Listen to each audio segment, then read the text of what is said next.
sa totoo lang tayo may pinakamasayang kabataan. Tayo yung mga kabataan noon na napakababang ng kaligayahan. Tayo yung mga batang batak sa arawan kahit napakalitan ng magulang o kailang basta makitulog sa mga kaibigan. Di natin alam kung anong teknolohiya. Di natin alam kung anong cellphone. Di natin iwas o melon. Kontento na tayo sa mga laban-laban at sa kung anong meron. Tayo yung mga batang napakasimple lang ng kaligayahan.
Malapit na ako sa pangarap ko.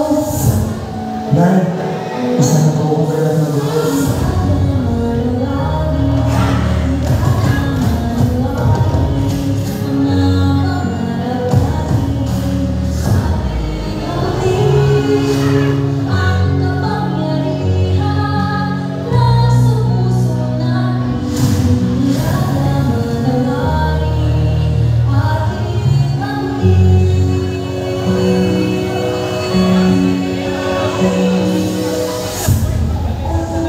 Masarap paligayahan yung panahon na kaindi at pagkadapala ng iyong